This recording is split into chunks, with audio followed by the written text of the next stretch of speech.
Okay. Before we get started, I would like to take a second to give our city family, from our city family to our Vice Chairman Narducci, condolence for the loss of his family member. We're in strange times right now, and it's really hard when we hear about people we're close to losing members. So our condolence from the city family.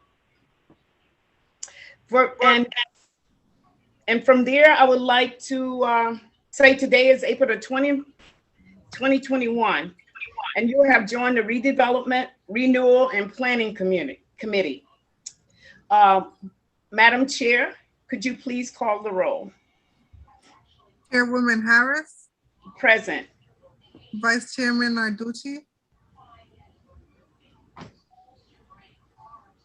He's Vice, there. He's on mute. Vice Chairman Narducci. May have fallen off the chat. Okay. Let's stand at ease. Yeah, let's just give him a moment.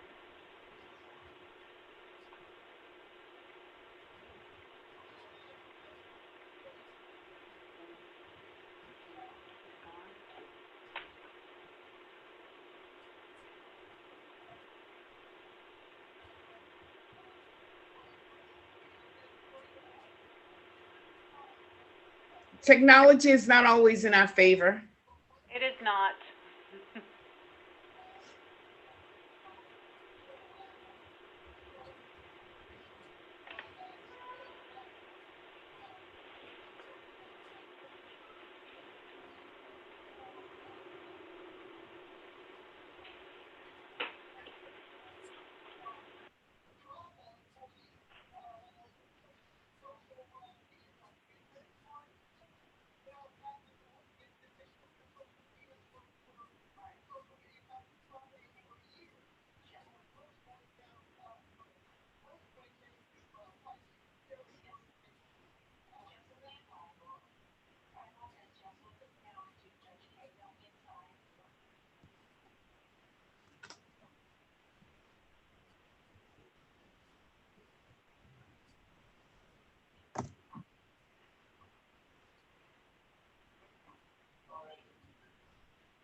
I'm just checking with him to see if he's able to join. Oh, here he comes.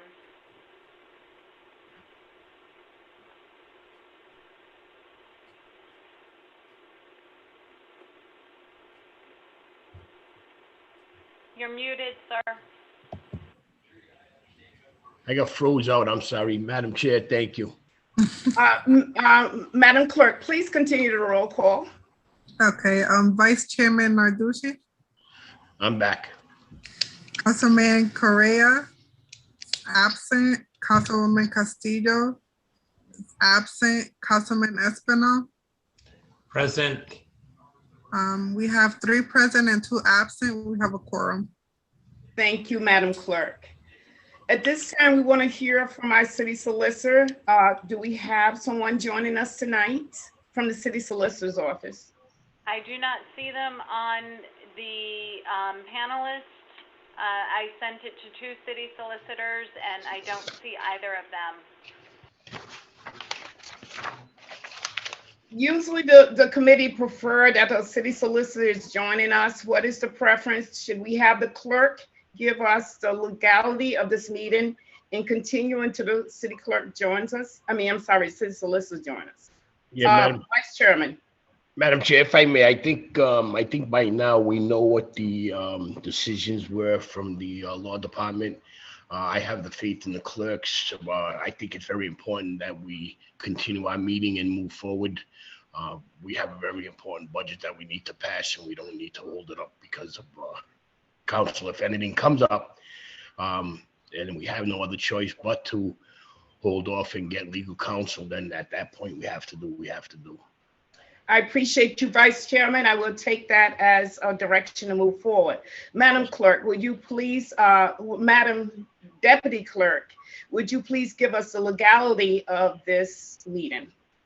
Sure. Under the governor's executive order, it is permissible to hold this meeting via Zoom. The credentials have been published on the agenda and made public. Thank you so much. I want to ask our committee members, did you receive your package in the mail? Yes. We want to thank the clerk's office, and I will also want to thank our team staff, Alex Jimenez, who helped deliver these packages today. So thank you. It helps our business easier to get started. Madam Clerk, would you please, I would like to take a minute to take an item out of order. May I have a motion to do that? Item 1 out of order. Do I have to read it first into the record? No, I believe what you're doing is you're just taking a motion to take the presentations out of order. Yeah, I want the presentation to go first. And first presentation is for my guests. And in reverse, we want to take time to be able to talk to our internal city staff about other things that we would like, this matter around home repair. So I would entertain a motion to please take presentation out of order. Yeah, I'll make a motion that we can take the presentations out of order as we feel fit. Second. I have a motion by Vice Chairman to take it out of presentation out of order. Second by Pro Temp Espinal. All in favor? Aye. Aye. I'm so excited to hear these presentations, and I know people from the planning department are also excited about hearing as well. We do have some guests that we have invited today, and I would call on our clerk to please read the second item, not an item, but the presentation into the record, please. Sure. The first presentation we have is Charlie Durek, the Senior Project Manager from the Preservation of Affordable Housing, and he has also asked Mr. Brad Blake to join him. So, gentlemen, you have the floor. Please introduce yourself for the record and welcome here tonight. Thank you very much. My name is Charlie Durek. I'm a Senior Project Manager with Preservation of Affordable Housing. I'm also joined by Brad Blake, my colleague who is Vice President of Information Technology. Good evening, everyone. First of all, thank you for the invitation to come and speak with you tonight. And also thank you, obviously, for your consideration of our proposal. It's a very exciting opportunity, and we're pleased to come here tonight and speak with you all.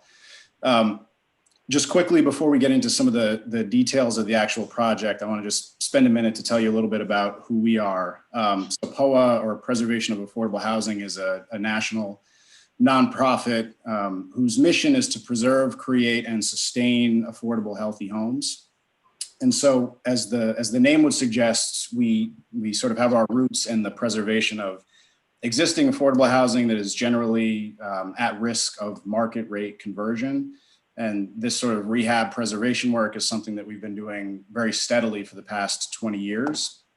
More recently, over the past 5 or 6 years, we've done a lot of new construction work, and these projects tend to be large, transformational neighborhood redevelopment efforts.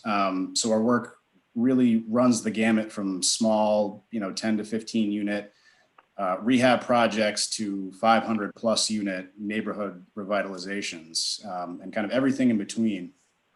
And I would say that one thing that's consistent across every deal that we do, sort of regardless of size, is that access to affordable, healthy housing, while critical, is only part of the story. And really what drives us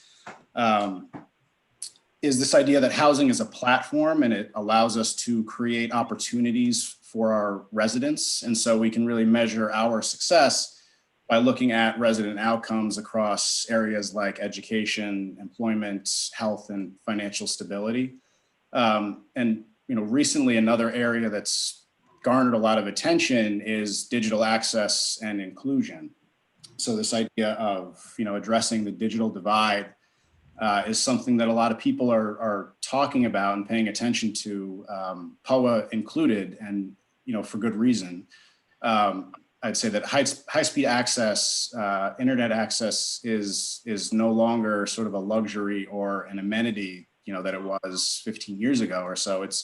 It's really a utility like, electric or gas services for our residents. And so since it has become so hard to function in today's society without that access, it's something that we're really prioritizing. And so it's for this reason that we're extremely excited to partner with Citizens Bank, with the city of Providence, hopefully with Rhode Island Housing as well. We've got an application out to them for some digital divide funding as well. And what we'd like to really see come to fruition is this project to function as a pilot for POA to really take this resident benefit and implement it across our portfolio. And so Brad's going to talk a little bit about how we'd like to develop this broadband internet project at our Oxford Place and Gardens site, and sort of what it means for the broader neighborhood and the opportunities that it might create.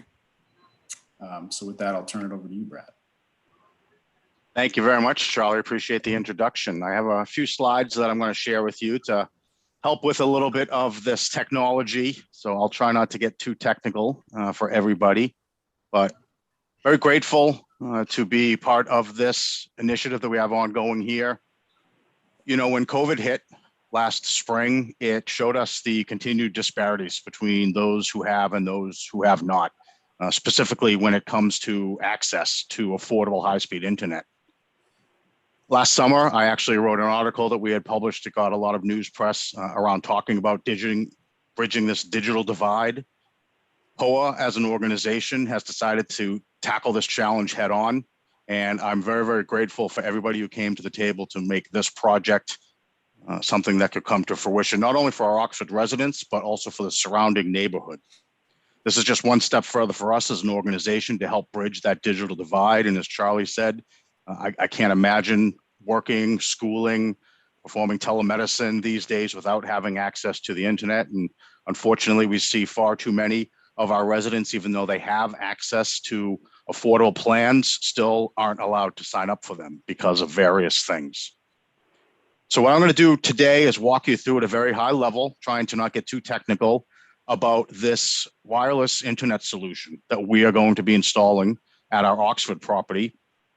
And what you folks will probably be more interested in is how we're going to leverage the property and its location and the infrastructure that we'll be installing to not only help out our residents in the area, but to also spread that signal outward to the surrounding neighborhood.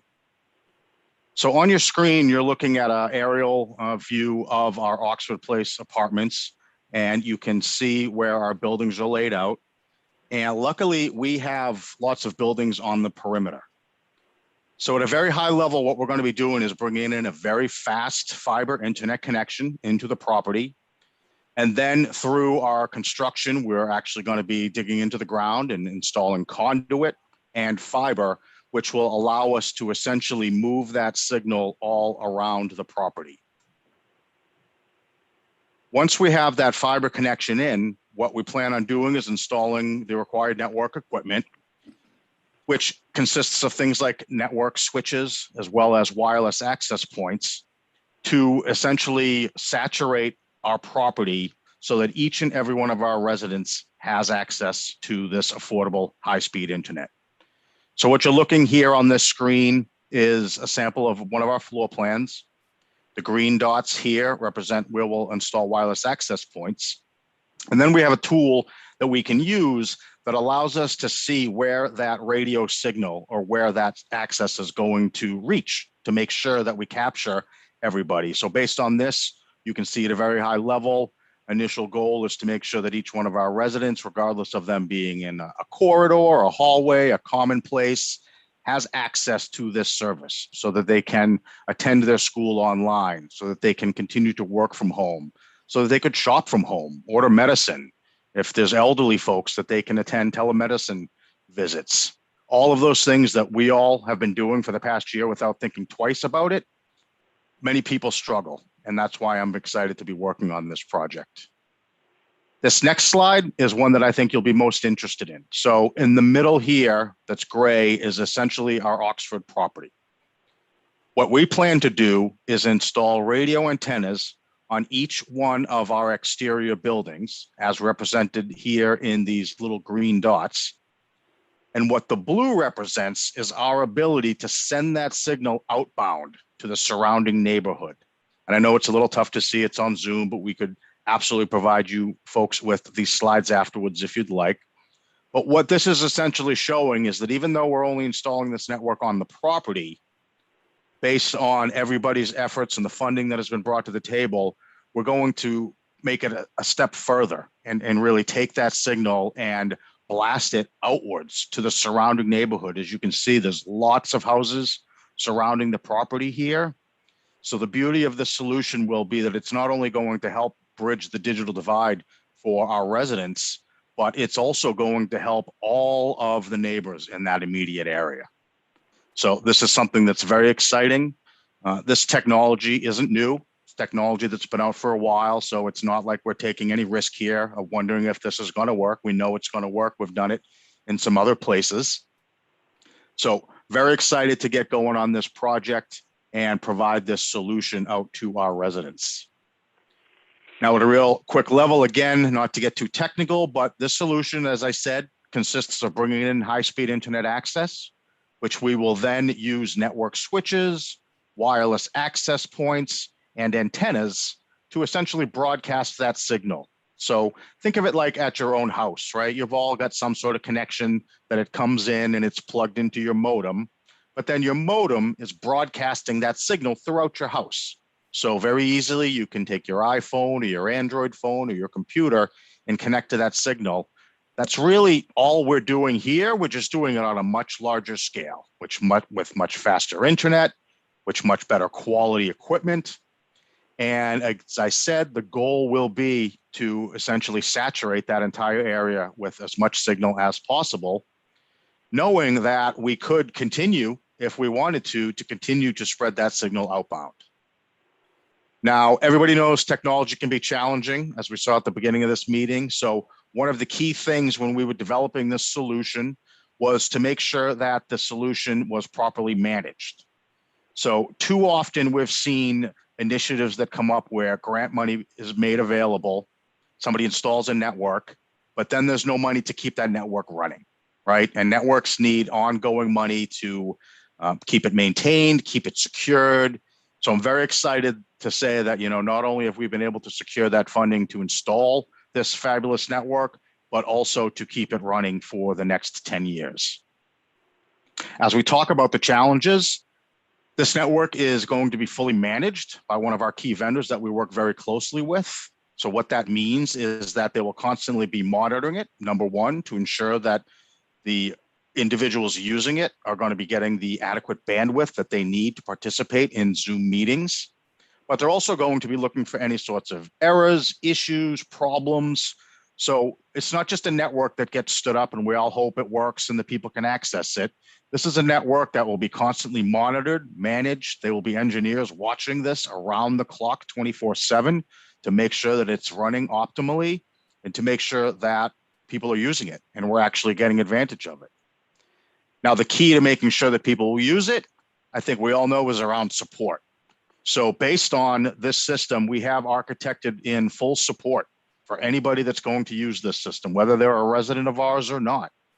So what this support will consist of is a dedicated toll-free number that people will be able to dial into 24/7 by 365. We know sometimes the college kids may be up late working on a paper, or mom and dad may be up late trying to catch up on things. So very, very excited to make sure that we've got support baked into this so that if anybody is having any sort of issue, whether it's connecting a new device to the network, or maybe they're not getting the speeds that they need to participate in a Zoom meeting, it's going to be fully supported, fully managed. So, this is very, very similar to the networks that we roll out at our properties for our staff, with the benefit of this really being more focused on the residents and the surrounding neighborhood. So with that said, I will open it up for any questions that I could answer for anybody. Again, trying to give you a little bit of taste of the technology, but don't want to bore you too much with it. Thank you so much. Can you please remove your presentation? Thank you. We wanted to hear more about this about your organization simply because it sounds very exciting. And boy, you're absolutely right. We struggled in the city as we realized our children were being sent home without access to Wi-Fi. So it's exciting to hear that that goes all the way. I used to live in Van Buren Street, which is right next to Oxford Place. Yep. So yeah, I can see that extending the area. I'm gonna stop talking and allow Councilman Espinal, who, Madam Clerk, I see you. Yes. So, I'm Madam here. Chair, if we can enter his presentation as Exhibit 1. Motion made. Motion second. Madam Chair, you're muted. May I have a motion to enter this exhibit as Exhibit 1? The presentation. Motion made. Motion made by Councilman Narducci, second by Councilman Pro Tem Espinal. Aye. All in favor, aye. Aye. Yeah, getting back to this. I just want to make you aware that we have been joined by Montserrat Otum from the Solicitor's Office. So we have a solicitor present now. Welcome. Thank you for coming. We are right now in the presentation of preservation. We were affordable house. We really enjoyed seeing this as a part of the budget. So we wanted to hear more about your exciting project that's happening there. I can't wait to hear Councilman Espinal's, Pro Tem Espinal's questions, because this is in his ward. So we want to hear from him, and then Councilman Narducci and I want to figure out how do we get this going on in our ward. So we're going to talk to you a little bit more. Councilman Espinal. Great. Thank you, Madam Chair. I am indeed very fortunate that this project is beginning in my ward. So on behalf of my constituent, I thank everyone that had something to do with this. It's something that is much needed. As the gentleman explained, kids going to school, the senior citizen order their medicines online. You know, the world has changed. It is digital, it is electronic. To have this in my ward, I am very fortunate, very happy about that. There is, however, I don't know if the gentleman is aware that I believe it's anywhere from 40 to 50 additional units of housing that is going to be developed right next to Oxford Garden. Wonder if that has been taken into consideration.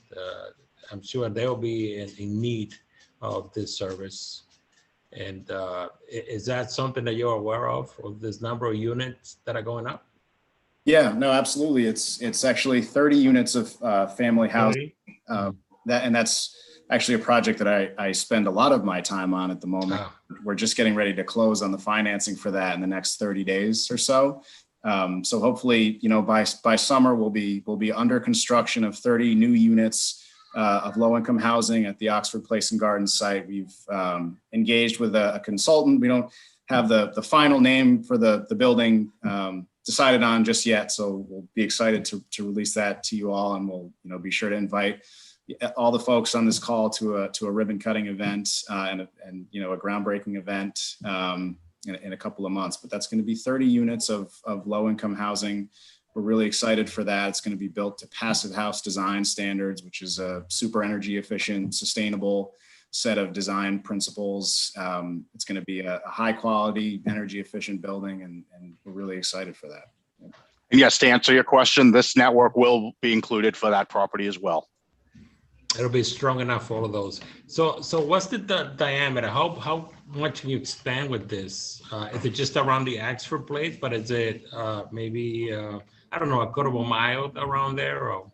So the initial plan right now is, immediately around the property, but we've built the system in a manner where we could really extend it out further as long as we have partners that would be willing to grant us access to their buildings. So think about, our radio wave.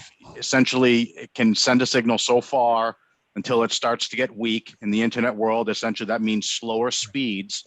So if we can find partners in the area that will allow us to tap into their power for the building and then allow us to get access to their roofs, we can install as many antennas as we want, and we can extend this signal out as far as possible.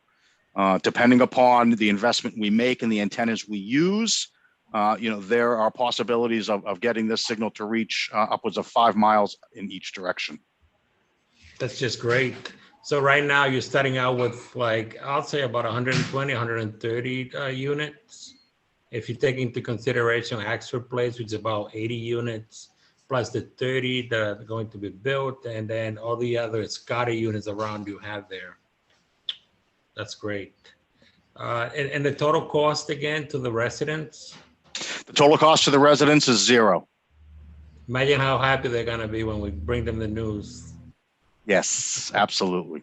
That's just wonderful. I can only bless a project like this. And once again, thank you for initiating something like this and thinking of our residents or those that are vulnerable, the poor elderly people that don't have the ability to be able to pay the $30, $40, $50 a month, and the moms and the parents that do not have the money to have the Wi-Fi for their kids to go to school online. So thank you so much. Yep, truly our pleasure. We saw the need ourselves, living through COVID ourselves, and we're constantly focused on our residents and identifying their needs and what do they need to be successful. So this is just another step to help them out, and we're pleased to have the opportunity to do this. Thank you, Madam Chair. I'm all set for now. Thank you. Thank you. I have a follow-up question. I was reading something around the same time BJ1 was also being proposed by Rhode Island Housing. Did you guys inquire Oxford Place? Your organization, are you the owners of Oxford Place? Yes, we're the owners of Oxford Place and How Garden. long you had that? It's not been too long, right? I believe we closed on that in 2017. 2017. I was reading an article and I got excited then. I'm so glad to see you at the table today and talking about extending. What would that cost other partners to be a part of your extension of the antennas? Like I can see SWAP, joining into that, which is not too far from you. We're on a Pro Temp and I are on a border together. So I'm just looking at, what that looked like, you guys extending. Yeah, so it's tough to say what the costs will be when we extend it. I mean, it's really just, it's minimal because it's more equipment than anything. I think the challenge is finding the right buildings that have the right height. Because these signals do get worse with things like trees, for example. So it's really just a matter of spending, a couple $1,000s on the equipment. Then there's some labor costs, and essentially, if the building that we partner with is providing the power, then that's one of the biggest costs. I'd say the other cost we would incur is if we continue to spread this out to even more households. We would obviously want to make sure that we're increasing the bandwidth and the speed that we have. So with, every 50 additional people we add to this, we would be looking to increase that speed. But luckily, through a partner of ours, Cox Communications, we've got some very robust fiber connections down there, and increasing speed is just a matter of making a phone call and requesting speed increases. Awesome. Well, one of the things I got to say, thank you and welcome to the 21st century and bringing us into the technology that we see the 2-year-olds working with right now. So thank you for bringing us there. Absolutely. Our pleasure. Vice Chairman Narducci. Thank you. You have the floor. Couple of questions. What's the overall cost for the project? The overall cost for the project, Brad, you might have these numbers. So for implementation, we're at about $200,000. But as I said, the biggest expense is the ongoing. So for the ongoing cost to maintain this equipment, to maintain the fiber connection, for the help desk support, we're up to close to about $50,000 a year. So with the generosity of citizens who has come to the table, They have funded this for the entire next 10 years. So all in all, I'd say we're close to about $900,000 after 10 years.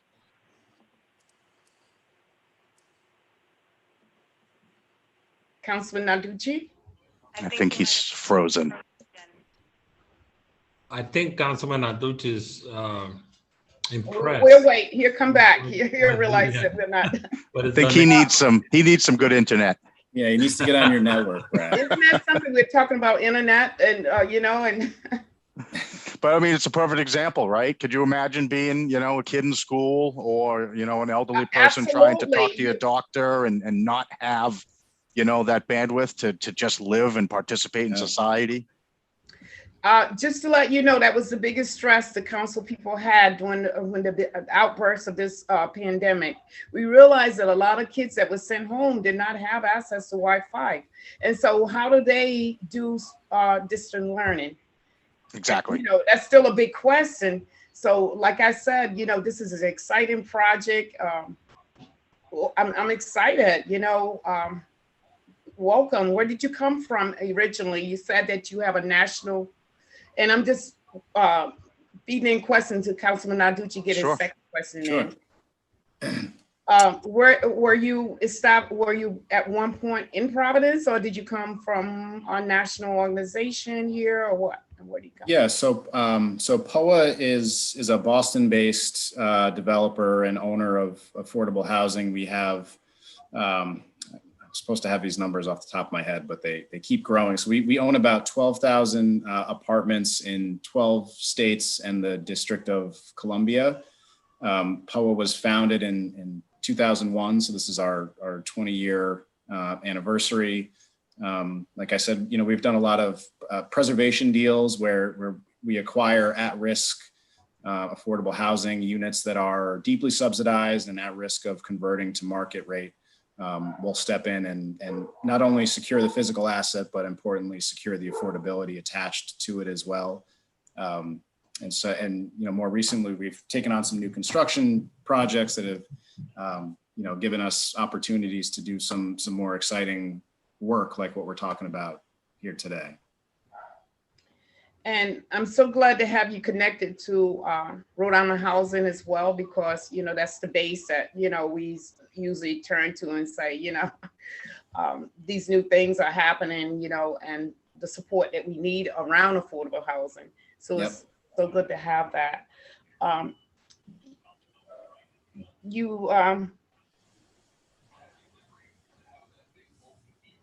sorry, I forgot how many apartments did you mention that you have? In our portfolio total? Yes. It's about 12,000. 12,000. Okay. Yeah, about 140 properties in total. And not only do we own these, but we also own the management companies. So our staff are the property managers, the assistant property managers. We as an organization actually. Hear me? Oh, yes, he's back. Yep. Councilman, we got you on the phone, so we wanted to wait. We started entertaining questions. Yep. Wait for you to come back. So did you have your second question? Well, can I just go back to the first question of the total cost? Go back to the first question. Number 4. Yep. So for implementation, essentially getting everything installed and what we need up and running, we're looking at about $175,000. And then we're looking at recurring annual costs that include things like the support of the equipment, the end user support for them to call in to be able to get help, but mostly the internet connection itself is going to run a little shy of $50,000 a year. Yeah. So all in all, the entire project, we're looking in, you know, anywhere from about $700,000 to $900,000 for 10 years. Okay, and I guess I'm trying to get on this again too. I guess my other questions would be, have you guys tried to partner up with Providence Housing too with some of our developments, especially the high rises, to try to maybe make this work in the high rises that we have through PHA? Not yet, but I think once we sort of get this this home base, the sort of hub of connectivity up and running, we'll certainly be looking to find partners to, expand this opportunity. But we haven't done so yet. But if you want to provide me with some contact information, we'd be happy to start exploring opportunities. Yeah, Absolutely. Tina, can you send a reminder and let's get them Melissa's information on PHA? Yes. Great. Thank you, Councilman Narducci. Is that it? With that being said, we would like to thank you for being here tonight. Thank you for your presentation.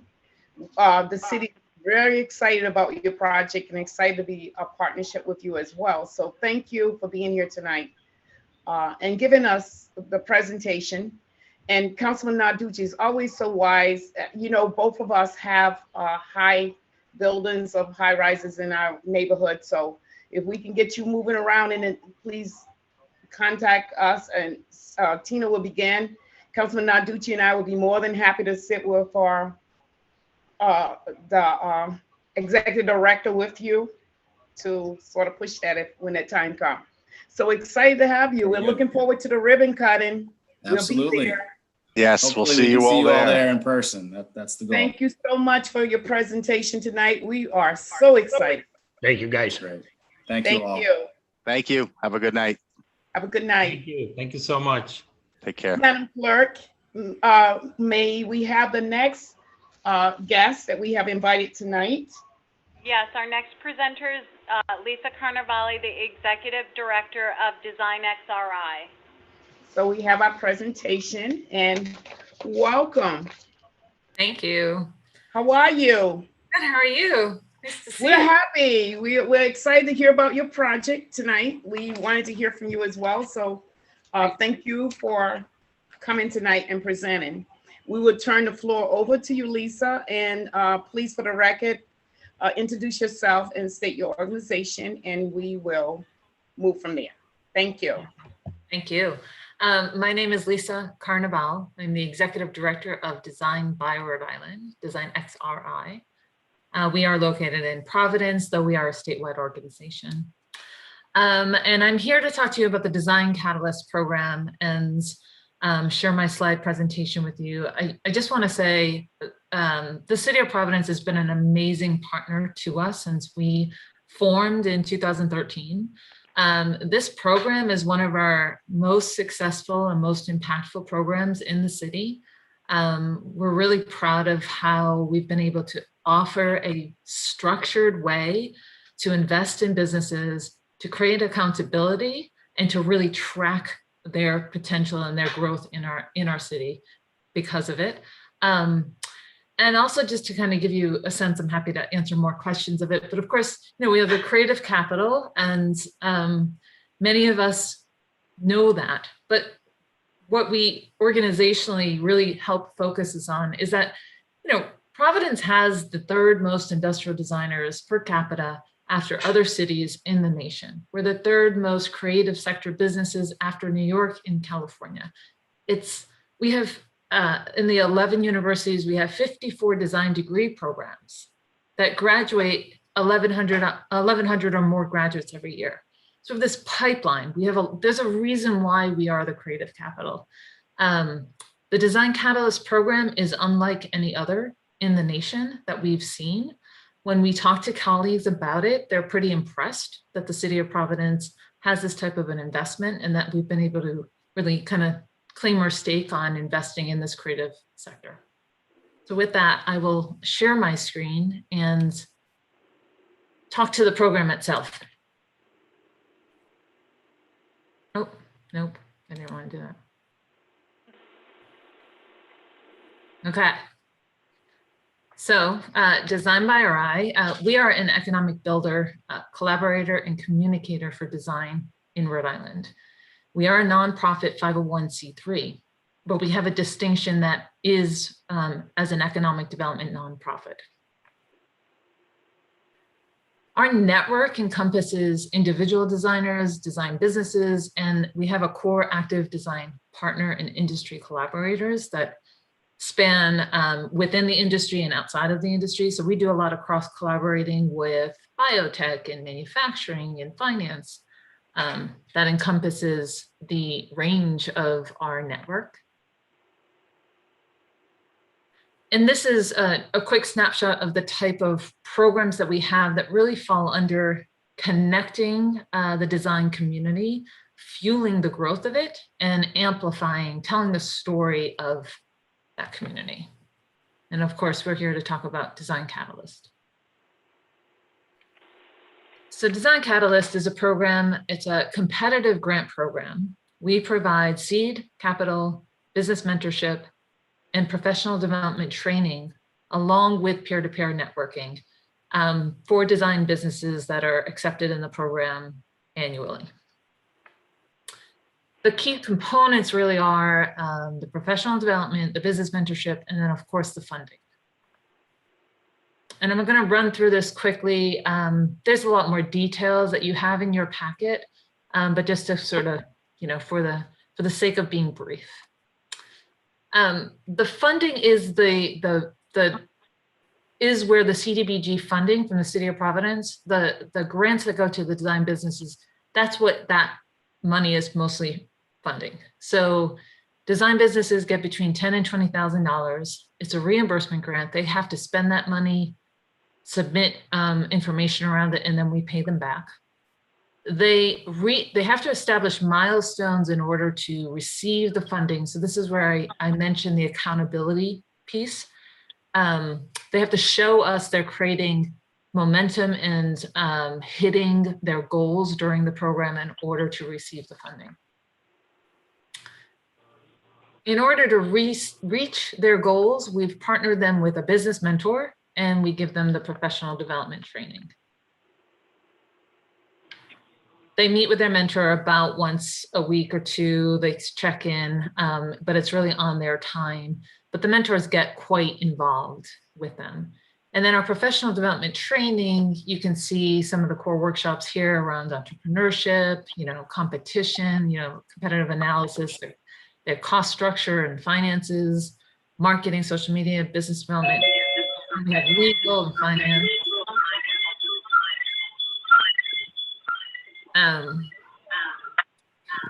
Is that me? Am I accurate? No, that's me. Okay, thank you. Is that better? Is that better? No.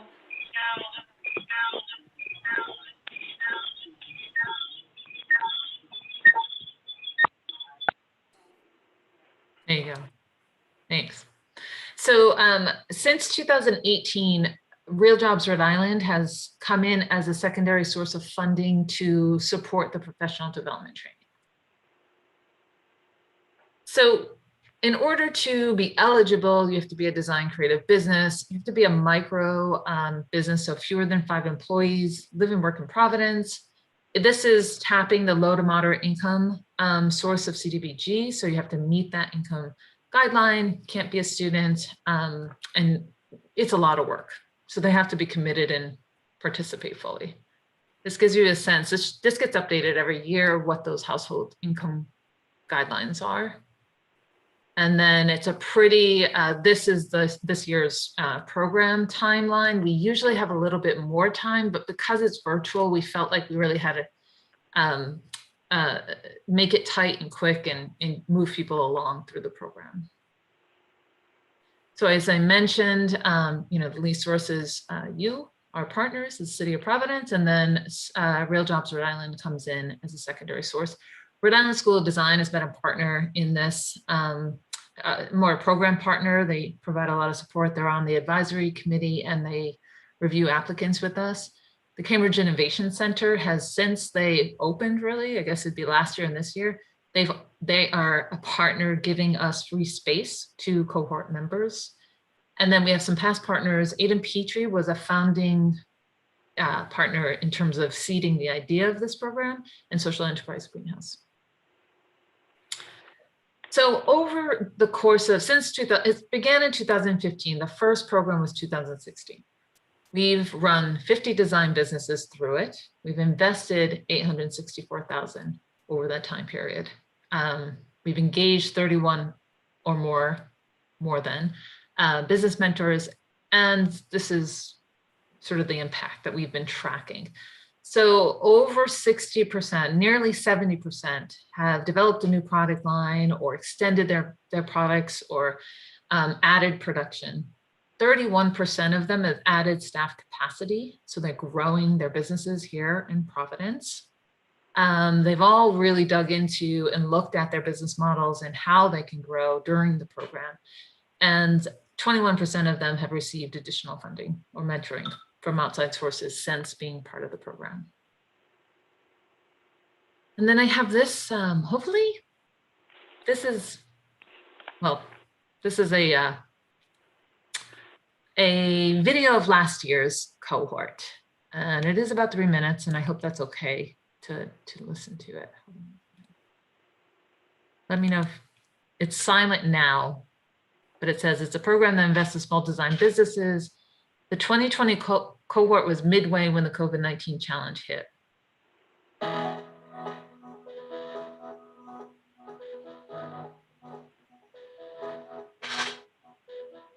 My name is Ru Sakayama. I'm a photographer and art director. I work with individuals to document and tell their own personal stories, but I also work with designers, construction companies, and architects. I run Make Books. We teach people how to document and tell their stories, both with physical materials and code. My company is Lux Furniture. We're a custom furniture and fabrication studio. I own Hinge Designs, which is a hand-carved natural stone jewelry company. Card Kits is a line of build-it-yourself paper toys that go together to create these interactive miniature cityscapes. My design business is Astinus, to become a reliable source for health education and public health guidance outside of your doctor's office. The Bureau of Technical Imagination helps small business owners master the art of visual storytelling and creative branding and marketing. I own AM Design and Fabrication. We do custom ornamental ironwork and functional sculptures. Cermilky Quartz is a curated collection of lovely things that are handmade, upcycled, and vintage. We are soilless, and we're developing an indoor garden to help people grow their own fresh, healthy food. I was drawn to the program because it is an opportunity to really gain access to not only financial resources, but business development and community that I believe is really crucial to growing a business. Being around Design by Rhode Island, I've always been impressed by the instructors that they bring in and the lectures, the conferences they run. We were able to have conversations with these really upper-level design professionals. I was able to buy some equipment that I wouldn't have been able to otherwise, and that ended up kind of transforming my whole business model. So one of the most valuable machines that we were able to buy was a laser cutter. This actually allowed us to speed up our prototype process. I was able to purchase a brand new Anyang power hammer. I also developed a really productive relationship with my mentor that has been hugely valuable in guiding and supporting me. And one of the sweet gifts of this program for me was meeting this really beautiful cohort of local artists and designers. I got a lot of really great feedback through the other grantees, having kind of had their own perspective on me as a company and me as a person. It was very clear that everyone was very passionate about their work. It was such a strange time, and having the program was really helpful to keep me focused. They handled it tremendously. I mean, everyone was kind of just innovating at the time. What better group of thinkers to have together to be creative and come up with a solution? I'm just so excited to see where people are going to be like a year from now. It's a group that I hope to continue to stay in touch with and use as a resource moving forward. It really has been kind of a game changer for me. And I couldn't have done it in this time period without the design catalysts. So super grateful.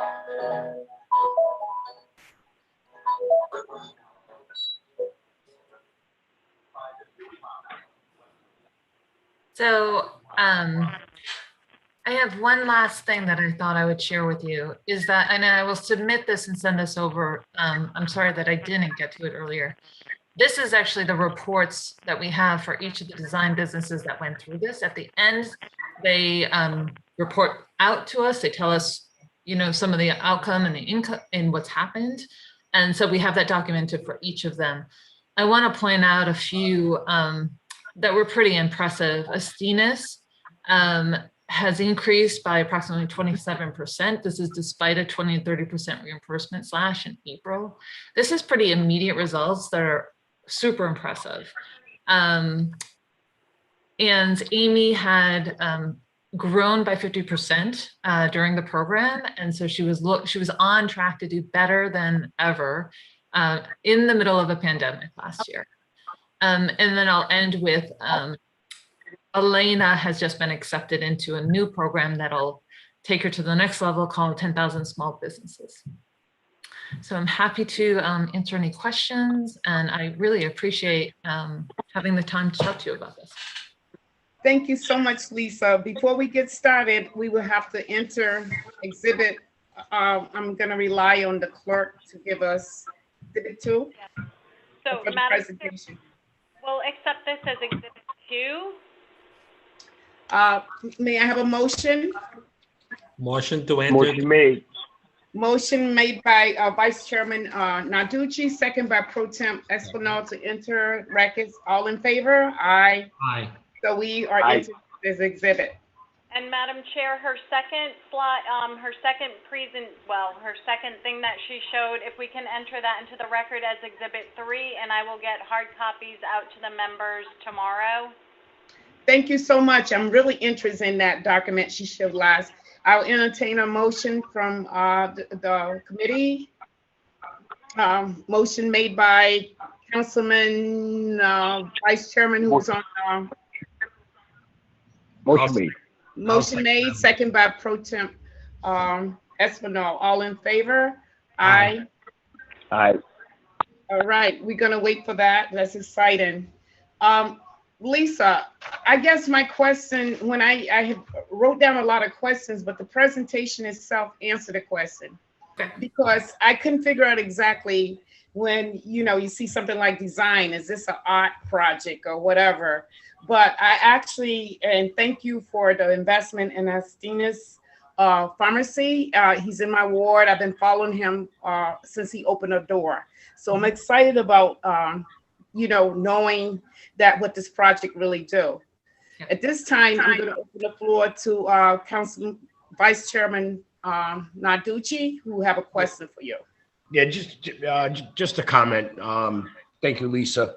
And as you guys are all aware of, when I first heard about this organization, I was like totally against funding any funds towards this organization until I really sat with Emily, and this was a few years back, and it was explained to me just what you guys do, and especially with a lot of our small businesses. And I'm just very proud that I changed my outlook of support towards this organization. And thank you very much, Lisa, for what you guys do. I appreciate that. Thank you. And I want to thank Councilman Narducci for bringing you guys in. I got a better understanding tonight as well, what you do. I can imagine how he must have felt, because when I looked at it, it's like, okay, don't we have enough going on with the artists? But I'm going to tell you, just an investment in the things that I know have been a big role in the pandemic, the COVID virus, getting information out there. I ride around with a design that he made, a Masters of Cool. It's right in my window, like one of my registration seals. So, I totally understand now. So thank you. I'm gonna open the floor to Councilman Pro Temp Espinal if you have any questions. Thank you, Madam Chair. As you said, it's pretty self-explanatory. I can tell you that I knew nothing about this program, but now I know a lot. So I just want to thank Lisa for taking the time to present this to us. One of the things that I noticed, though, is that you have to live in Providence and you have to stay in Providence. So let me just thank you on that, making that one of the criteria. Also was thinking about, is there any way we could probably consider or finding a way maybe to engage seniors, high school seniors within this program? Maybe you could in the future look into that as some of the kids might be interested in something like this, and then within the program itself, maybe find some room for them. Just take that into consideration. Yeah. As I understand that there's a limitation on the funding side. Emily, you'll be able to answer that more correctly, but I will share that we do work with high school students, and we're really, we work with Density Design as a partner organization in Providence, and we have a summer camp where we take them through design, like being designers. I mean, they literally spend 6 weeks learning how to be a designer and exploring those careers because it's super important to us. Yes. It's a great pipeline. It's a really, and you know, it's a pipeline for a creative kid to get into a design potential career. There's schools in Rhode Island, right, that have these programs, and afterwards, you know, they are pretty good paying jobs. You know, a career in design, in the graphic design side, I mean, starts at 50, 55,000, and some of the others are up to 80, 90. I mean, it's a really great pathway. So we're pretty passionate about doing that too. Thank you so much. Yeah. Thank you. And Lisa, we want to thank you for coming tonight and explaining the project and your organization and all the exciting work that's going on. Proud to be a part of the city work around what you're doing. So thank you for presenting tonight. Thank you for letting me be here, and I'm always around to answer any questions. Thank you. Madam Clerk, can we have the next presenters? Sure. Madam Chair, we invited Sebastian Ruth, the founder and artistic director from Community Music Works, who could not be here, but he has sent us the, I'm sure, capable Ms. Kelly Reed. I believe she's capable too. Ms. Kelly, could you please state your name for the record and your organization, and we will listen to your presentation. Welcome. Thank you so much. My name is Kelly Reed. I'm the managing director of Community Music Works, and Sebastian Ruth sends his regrets. He's actually out of town, and he wishes he could be here, but I'm here in his place. And I am here to, first of all, thank you all and thank the City of Providence for all of your past support for Community Music Works. The city has just been a really important and incredible partner of ours, and we've received support on many levels from the city. So we're just so grateful for that.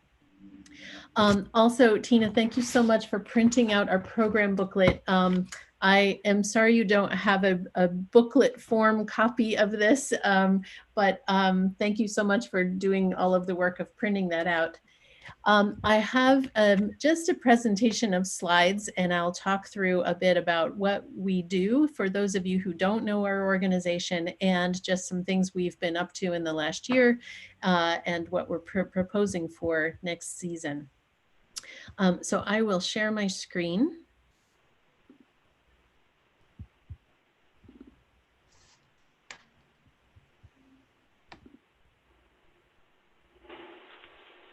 Can you all see that? Yes. Okay. Community Music Works is entering its 25th season in the fall. It was founded by Sebastian Ruth, and our mission is to create cohesive urban community through music education and performance that transforms the lives of children, families, and musicians. We are an ensemble of 14 professional musicians in residence in the West End of Providence. We have a concert series each year of about 30 concerts. We perform in very formal places. We have sort of an informal residency at RISD Museum, but we're in churches, we're at Southside Cultural Center, and we perform a lot of pop-up style concerts in places like La Lupita Taqueria. This is a photo that you're seeing of our opening concert this past year at the Southside Cultural Center. We had, as every organization in the city has had to do, we had to do some scrambling to sort of figure out how we're going to put on our season. This was the only in-person concert that we did. But in addition to this, we had a series of pop-up concerts. We borrowed the trailer from Trinity Repertory Theater, And we called it CMW Delivers. We delivered music to a number of communities in September as a lead up to this opening concert. Our other concerts were all online, and we learned a lot from doing online performances. In some ways, it was really wonderful because we could reach an audience across the US and reach people who we couldn't otherwise reach. We also had some very intimate salon style concerts. So we just invited 10 to 20 people for a Zoom concert, and we could have conversation and talk about the music. So that continued this year. One of the highlights of our performances is that each year we invite a composer or a musician to join us for a residency. This is Syrian-American clarinetist and composer Kenan Azmeh. He was with us in 2019 for a week. We did a number of events with him. He worked with our students in sort of workshop style events. And what you're seeing here is a concert that we did at City Arts. And we did this in collaboration with Dorcas International. We worked with the Syrian refugees at Dorcas and collaborated with them on music. So they composed some music, some of them sang, some of them read poetry, and Kenan was leading that project. I'll tell you about our education program. We have about 130 to 150 students each year. This is a free music education program for them. The ages are 6 to 18. Every student, every child receives one individual lesson per week. And in addition to that, the children have an ensemble group that they're part of. And then they can be part of other things as well, such as workshops and some other groups, which I'll tell you about in a minute. What you're seeing here is our little kids. This is our daily orchestra program. Every day, these students participate in orchestra after school, and we partner with Harry Kazarian Elementary School to put on this program. When the kids reach a certain age, it's about 11 years old, they can decide if they want to continue with a daily program or not. A lot of them by that time are starting to be involved in sports or other activities in middle school. And so they can either continue with a daily program. Right now we have 10 students who have continued with a daily program, and they are in upper middle school and high school. That group is amazing. It's called Youth Alliance, and they've been performing together as an ensemble since they were 7 years old.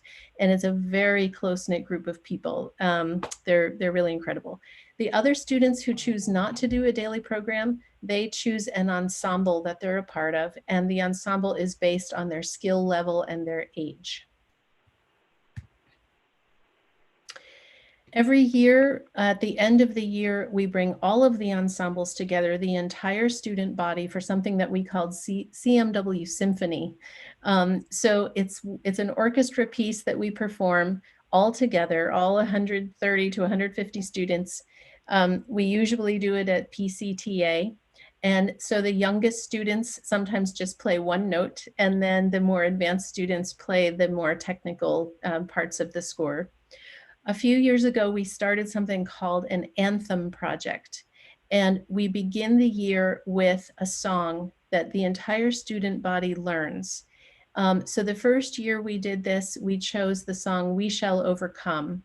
The next year we did This Land Is Your Land.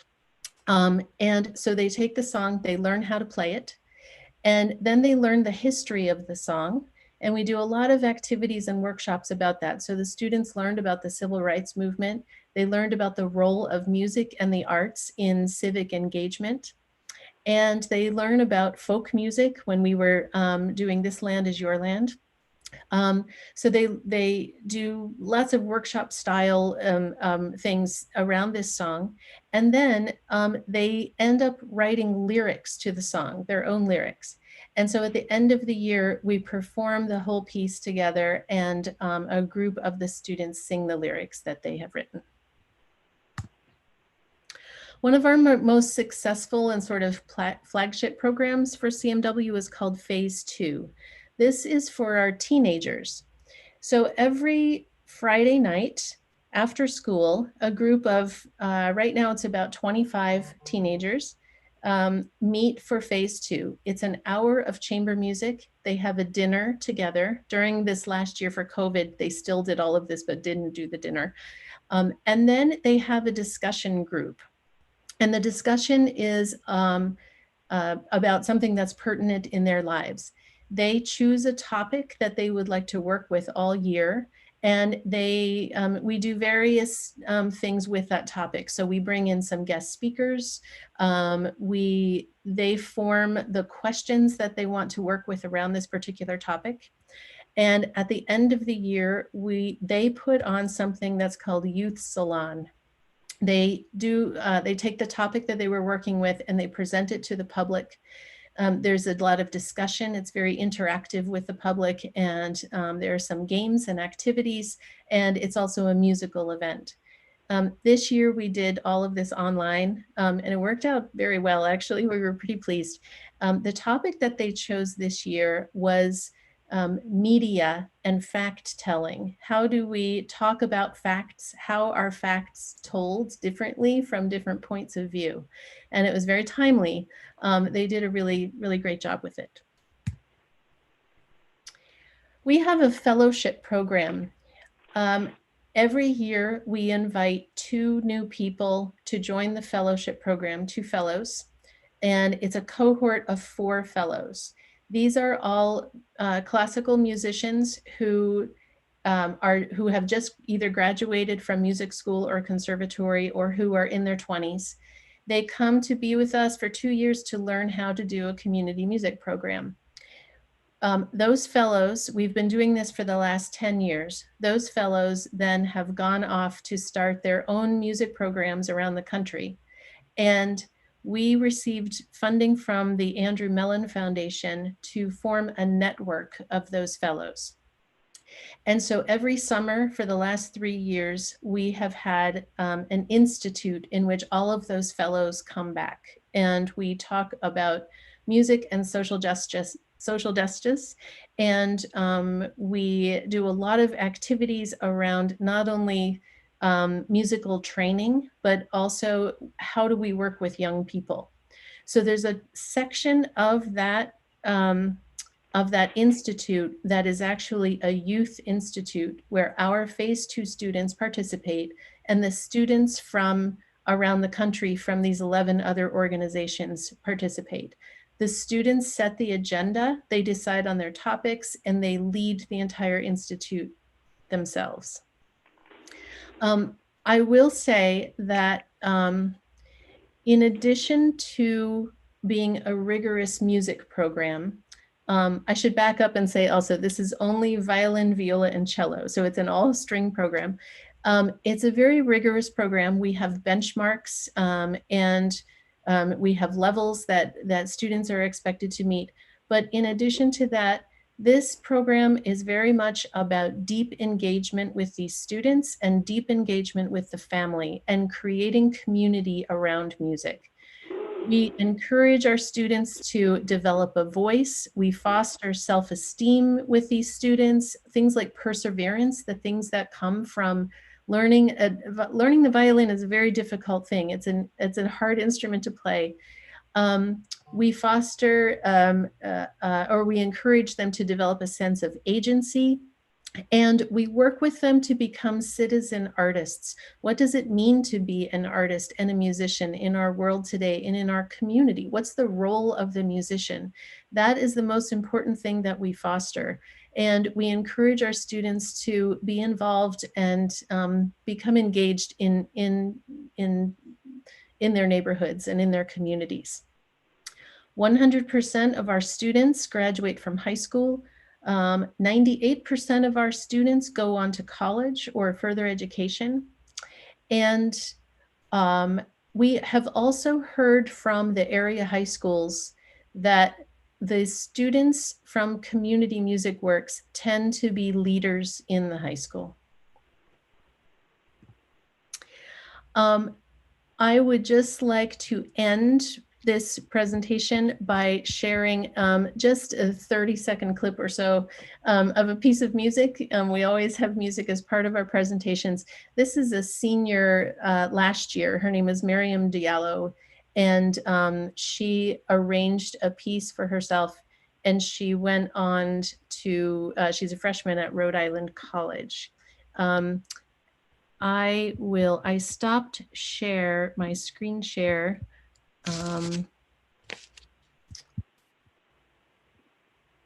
And I will pull up.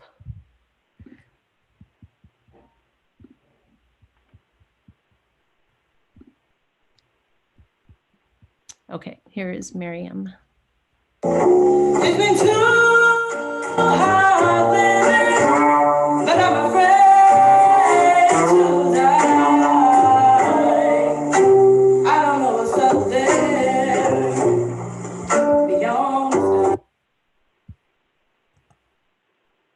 I'm sorry, were you able to see that?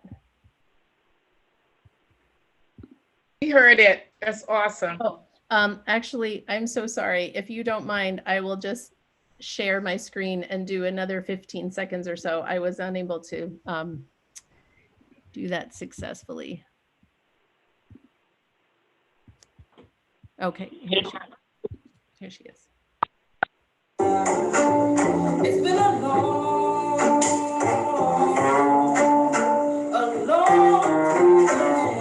but I know the change won't come. Oh, yes, it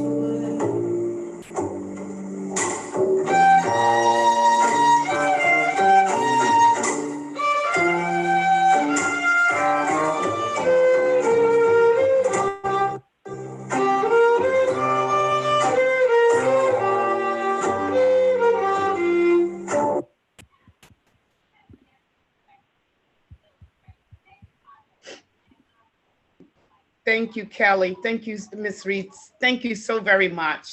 Thank you. I have lots and lots of questions, but I know we're running out of time.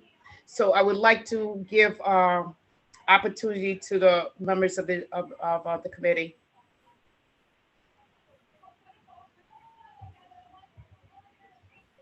Thank you, Madam Chair. I'm very impressed. I love music, the programs, and now when you combine that with the kids, with the youth, it sounds like you're doing a wonderful job, and you have all the information and programming to back that. And not only that we're going through the middle of a pandemic, but you also have found a way to keep the kids busy during that time, performing online and doing separate socially distanced program. I just want to thank you so much for everything that you're doing, really. Thank you. Thank you. Thank you, Pro Tem. Councilman Nanducci? Yeah, I'm just going to be quick. I just want to echo the words of Pro Temp. I think you guys do a great job. I know most of the students you reach out to would never have this opportunity if it wasn't for your organization, because a lot of our schools don't even have music anymore, which is a pretty sad thing that hopefully we can get music back into our schools, because you know, between the music and the arts, we're losing out on quite a bit in our elementary schools, our junior highs, our high schools, right across the board. So thank you for again for what you guys do to bring music back to our students. You're welcome. I agree. I think, you know, across the United States, just the federal funding for the arts in schools has dwindled even so much, even from when I was in high school.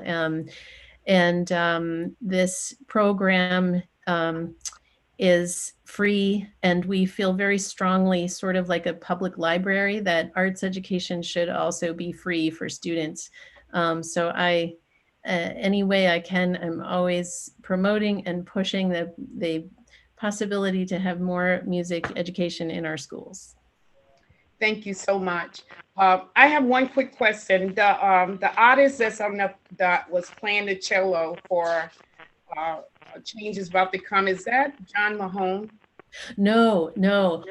That's a colleague of ours. His name is Desmond, and he lives in and works in Providence as a freelance artist, and he often plays with us, and he's been really fantastic with the students. So we've brought him in for workshops, etc. It's wonderful. Thank you so much. He has a look-alike, which is an artist I know, who believe in music.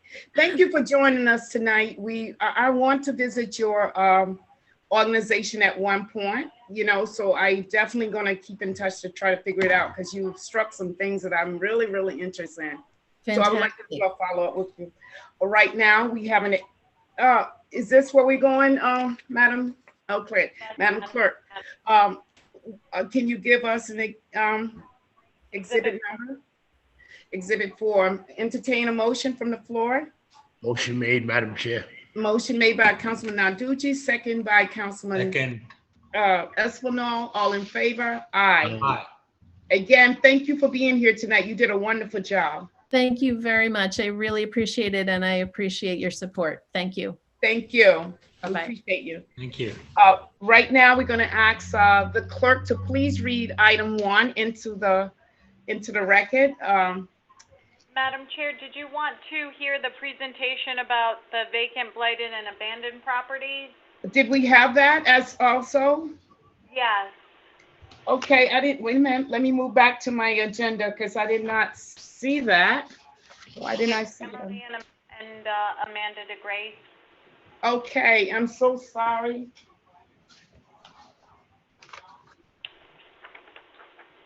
Yes, we are. That's where we're moving to. That's the presentation we're talking about.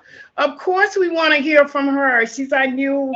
And right now, I want to take a minute to also, since clerk have introduced that into our topic, I want to introduce our famous Emily Freeman, our Cal Delgado, and now we want to hear from Amanda DeGrace, who we heard you are really, really doing some work over there on these two projects. This is a request from Councilman Vice Chairman Narducci. Every year we like to see how those projects are going. Could you start with the home repair, and we'll go from there. You got the floor, Amanda. Welcome. Introduce yourself for the record. Yes, my name is Amanda DeGrace, the new director of real estate here, and I'm so thrilled to meet you all. I'm going to turn this to Emily first, since she is holding on to the presentation, and also to provide a general summary, and then we'll be talking about next steps about this program. Thanks, Amanda. Emily Friedman, Director of Community Development. So thrilled tonight to be able to revisit this conversation with you all, and also to introduce you to Amanda, my new colleague here in the planning department. We've had Amanda for about 2 months. We were lucky enough to lure her from the private development sector and lure her to Providence. She's fantastic, and she's going to be really excited to talk to you about next steps in terms of this initiative. So if you don't mind, I will share my screen with the PowerPoint. Can everyone see okay? Yes. Excellent. So like I said, we're thrilled to join you tonight to revisit the conversation and give you an update on the work that the city has been doing around vacant and abandoned properties, as well as blight elimination or prevention. So as some context for those that are tuning in and watching, in 2015, the city launched what's known as the Every Home program in an effort to revitalize and fill abandoned properties. And it's really, since its inception, we've been working and using a suite of tools to bring back properties into productive reuse, as well as to prevent additional properties from becoming vacant or abandoned.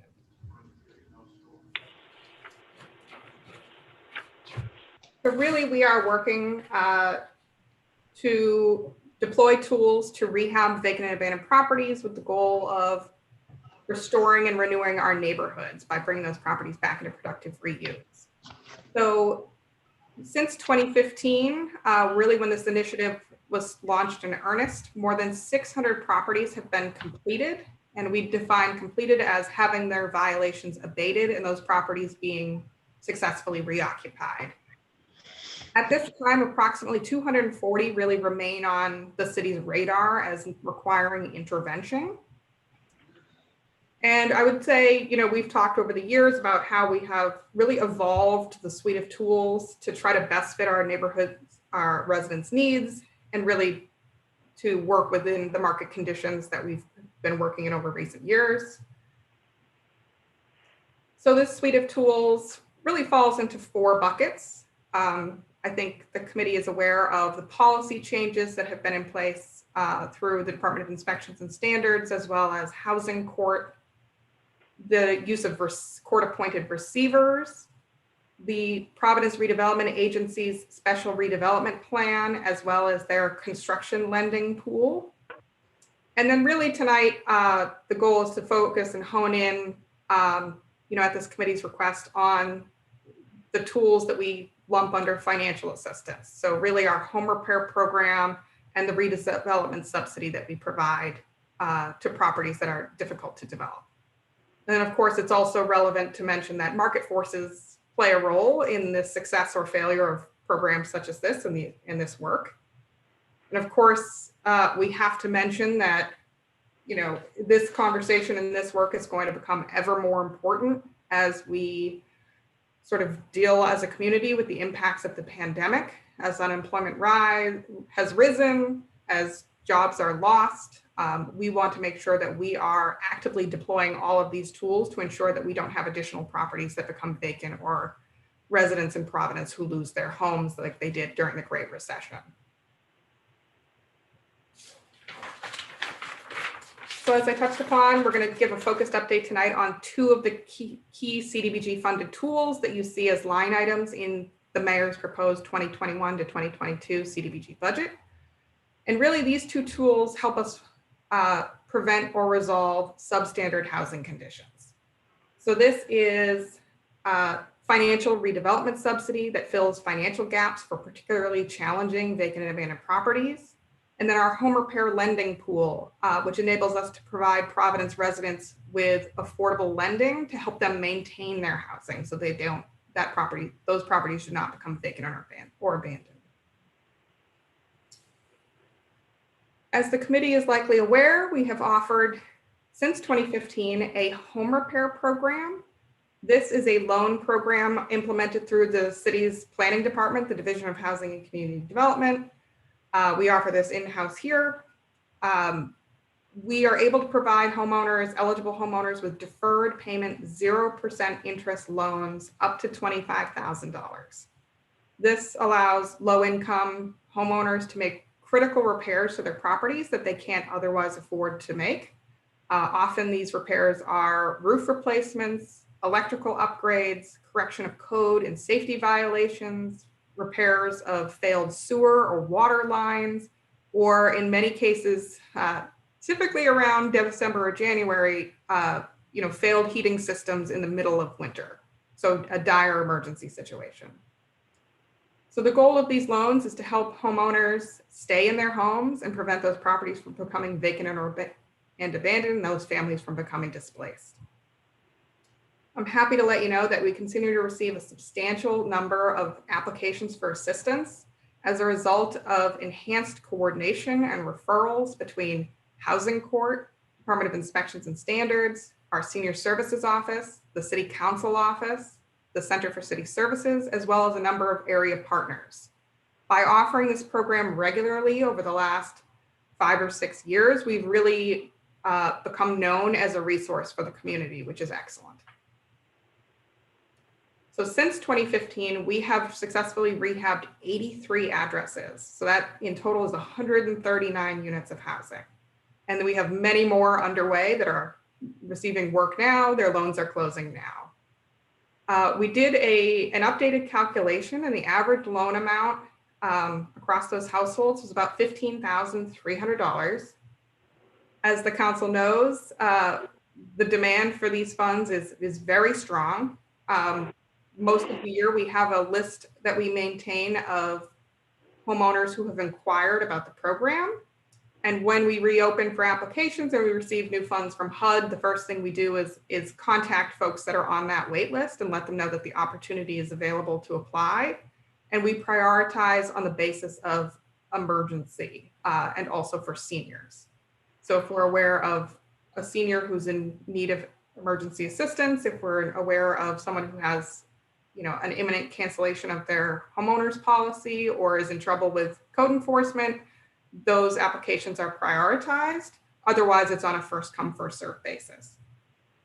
So with the line item proposed, we anticipate being able to serve an additional 25 properties. In terms of the redevelopment subsidy line item that is also proposed for $350,000, this is a continuation of investments we've made to rehab, demolish, or redevelop vacant and abandoned properties. So these are properties that have already been long vacated and stand empty in our neighborhoods and are causing a blighting influence and an unsafe situation. CDBG funds with continued investment would allow us to continue to substantially rehab these properties for affordable home ownership or rental housing, enable us to demolish hazardous structures, and then enable us to ensure that once that demolition occurs, that any mitigation that needs to happen occurs and that those properties can be safely redeveloped. Typically, this financial assistance is needed because these properties are in such poor condition that they require development subsidy in order for the numbers to work, to enable them to be redeveloped. By investing CDBG, that also ensures that there is an affordability component as well as a guaranteed community benefit. In general, throughout this initiative, of course, there's a community benefit in terms of any property becoming successfully redeveloped. But in this case with CDBG, we would ensure long-term affordability or would need to ensure that the property is otherwise used as an amenity for the public. So this gives a general overview of properties that we've completed. I know the committee is very familiar. They have attended,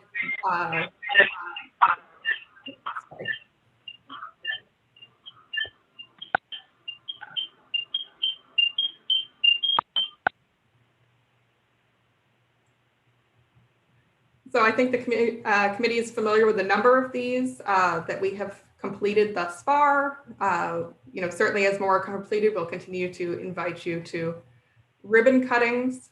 I have flagged on this list those that are slated to kick off shortly so that the committee can monitor the progress. But we're very excited about continuing this effort to redevelop these properties. It's important to note as well that the city recently completed a comprehensive housing strategy where we brought in a national consulting team to look at developing a blueprint for us in terms of prevention of displacement and affordable housing development over the next 10 years. And that plan did find that being strategic about our redevelopment of vacant and abandoned properties is going to be critically important, especially in cities such as ours when we are very much built out and there's not a lot of land available for redevelopment. Then we really need to hone in on redevelopment opportunities such as vacant and abandoned properties. So I will turn it over to Amanda to talk about, give a little bit of an overview of her background and sort of our next steps in terms of this initiative and this work. Madam Chair, before we do that, may I? Vice Chairman, is it a question about the presentation that Emily gave? I'd like to address Emily, yes. No, can we listen to Amanda DeGrace? She's just going to introduce who she is and what she's been doing. And I will entertain the questions right after that, if that's okay with you. Well, this friggin' computer keeps freezing me out and stuff. I keep getting lost on it. Oh, okay. Go ahead. I hope you don't get freezed out because we want to know who Amanda is because that's who we're going to be turning to with this property. Amanda? Thank you, Councilwoman, and I'll be brief. I wanted to introduce myself. My name is Amanda. I'm so thrilled to have moved to Providence just this fall. I am from New Bedford, and I started off there in community development work mostly nonprofits. I was tasked to work on historic landmarks to repurpose them as housing and also homes for nonprofits. And in that work with community development corporations, I definitely developed a bit of a development bias when it comes to if there is vacancy, my first thought is housing. My first thought is educational resources and self-sufficiency services. For our next steps when it comes to this program, we're going to be resuming field inspections. As you can imagine, like the rest of the world, anything on site proved challenging during COVID. So we will be resuming field inspections to update the data regarding building permits and housing court actions. Housing court was closed for a time. And we will be looking at the remaining list and making a short list from those remaining properties. We will be looking to prioritize schools, parks, playgrounds. And while I am forming this short list of like the most actionable properties, I am open to hearing of any particular properties that you would like an update on. You are curious about where the general progress, and anything that you might hear more so on the ground or from your constituents. But I will turn it over to Councilman as he had a question. Thank you, Amanda. We thank you for that introduction of yourself. At least we know who we're supposed to be going to from here on. So thank you for letting us know who we contact. So I'm going to turn it over to Councilman Narducci with a question, which may end up in the hands of Amanda. Yeah, thank you, Madam Chair. And I didn't, excuse you, Amanda, I didn't want to sound rude. It's just I'm getting really aggravated with this computer tonight. Understood. I also froze in the middle of Emily's presentation and I was in a scramble to sign on now. Well, welcome aboard. What I've always, as far as the home loan money goes, I've always very strong supporter of those particular funds. I don't think we put enough towards the home funding to help our people fix up their houses, and especially now. My problem or issue always was with the abandoned and blighted properties. As a city council person, and Emily, you know I've been saying it for years, I don't think we're in the loop enough of these particular properties and how they're being chosen. And I think as city council people, what I would like to see moving forward, Amanda, is a little more communication, like, as we get these properties and we're bringing them in, and what we're doing with them, where the properties are located, and just that, just knowing where the funding's going on, like, and as we go type basis, not just during the ERB meeting, the ERB budget, seeing a presentation showing what we've done. So that would be something that I would expect moving forward. And Emily, again, I've always been a stickler on that. We give a lot of money to that particular program. If it was up to me, I'd give all those fundings to the home loan program. But again, just moving forward, I would just like to see some more communication on what we're doing with these particular funds. I mean, it's not a little bit of money that we're giving every year. And, it just seems that every year I'm asking the same thing, that, we get updated on, the properties that have been fixed, the vacant properties, particularly, obviously. And I guess that's it, because, it's important to us to know you know, I mean, the home loan funding is what, $300,000, and I don't think that's ever been enough any year. Those particular funds, it seems like we're always running out of those funds, Emily, which is kind of sad. I mean, we got a lot of people out there that need help. I see it in my neighborhood. I'm sure my colleagues see it in their neighborhoods. And the sad part is, it's, you know, it's owner-occupied homes. It's people that live there that can't afford to siding their house or paint their house, that could use these other funds more than, you know, some projects that are going on. But this is something I could go on all night about, and I won't, Madam Chair. I would just expect, and Kyle, maybe you can set up something with me, you, Emily, and Amanda on the side, and we can continue this conversation. That would be great. I appreciate that suggestions, Vice Chairman. Thank you, Madam Chair. Definitely appreciate that. Councilman Espinal. Thank you, Madam Chair. I'll quickly just echo the expressions of my colleague Narducci. I'm very familiar with the program. It's one that is needed, you know, and very grateful and thankful to those that decide to invest and buy their homes here in our city of Providence.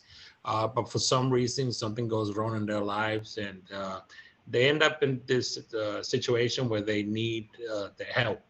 So it's great that we could put these funds together to, in a time of need, we could actually be there for them. But just like my colleague Narducci said, I really don't think that $350,000 to serve 25 homeowners is enough. Perhaps in going forward, we take that into consideration and try to increase this amount. Again, I'm very familiar with the program. I think it's a great program, one that I support. And in closing, I'd just like to welcome Amanda on board. Thank you for taking on this task, and looking forward to working with you. Thank you.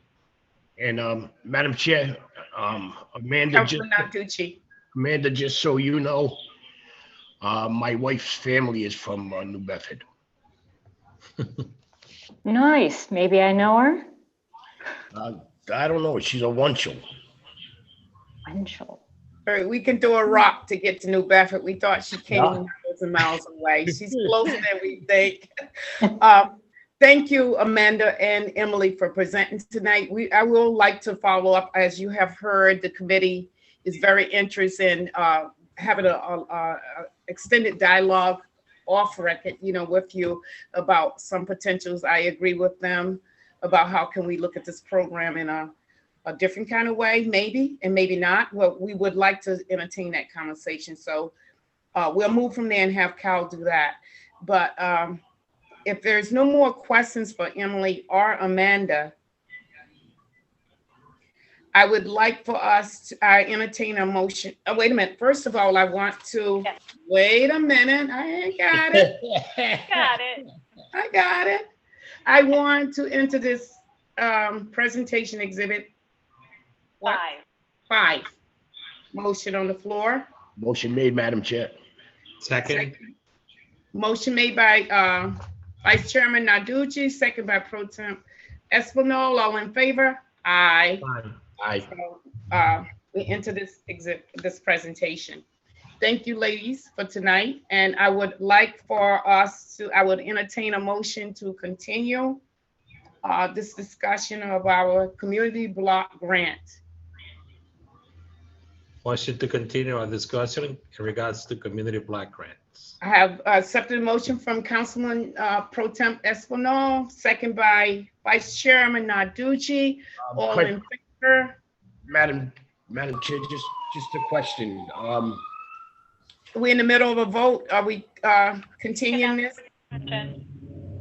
No, I don't. I got a question on the motion. Okay. My question on the motion is, I was very confident tonight that we would be passing this out of committee. The budget is that no? No, Councilman, I would very much like to make sure that we are checking in with our other beyond this membership. Just take a minute for our next one. I know we have another meeting coming up next week, which is what? April 28th. And I'm hoping that we pass it out then, but if we could make sure that we're hearing from other members of this council, if there is any concerns whatsoever, we need to hear it now within this period. Within this week, we would try to do what we have been doing, Councilman Narducci, work with our staff to try to just check in back and forth with members to make sure that we are all right to go forward. I don't want any surprises next week, so I just like for us to try to vet it a little more, if you don't mind. I understand your urgency to get it out, and I feel the same way, but I think we'll be able to make the docket in time that Emily is expecting us. And I'm so appreciative of you following Emily's timeline. And let's just so everybody knows on the record that, our colleagues have had a few weeks now to look at this budget and get back to us with any concerns or questions they have. So I just wanted to state that for the record, on record. Thank you, Councilman Narducci. That is true as well. Thank you, Madam Chair. We're in the middle of a motion. All in favor? I will second the motion. It's been, motion been made by Councilman Pro Temp Espinal, second by Councilman Narducci. All in favor? Aye. Aye. So we will continue this matter. So the next appointed date, I think, is April the 28th. Correct. If there is no more business before this humble body and these wonderful people who have presented tonight, I will entertain a motion to say good night. Adjourn. Madam Chair, motion to adjourn. And second. I just want to say one quick thing. I want to congratulate Councilman Espinal on his election to President Pro Tem. Thank you, Councilman. Thank you so much. Congratulations. And congratulations to Amanda. Amanda, you got some tough folks you're going to be working with. So we have to make sure we chop you up like Emily. I'm ready for it. I look forward to working with each of you. All right. The motion have been made and second. All in favor to adjourn? Aye. Aye. Everybody be healthy, be safe, and let's get back in the room with each other sooner or later. Thank all the clerks. Thank our city solicitor for tonight and our team staff. Tina, can you stay on for a minute? In about 10 minutes. Okay. We do have another meeting that we have to attend. Yes. A leadership meeting. So that's what we were rushing off for. Tina, I need you to stay on just for one quick second, please. Okay. Thank you. Good night. Bye. Have a good night. Something's got to be done with this computer. The Chromebook? I mean, it's ridiculous. Okay. I will work on maybe trying I to want get you. it's got to be picked up tomorrow, and something's got to be done with it because I can't go through meetings like this. Okay. I'll work on it, sir. All right, it's got to be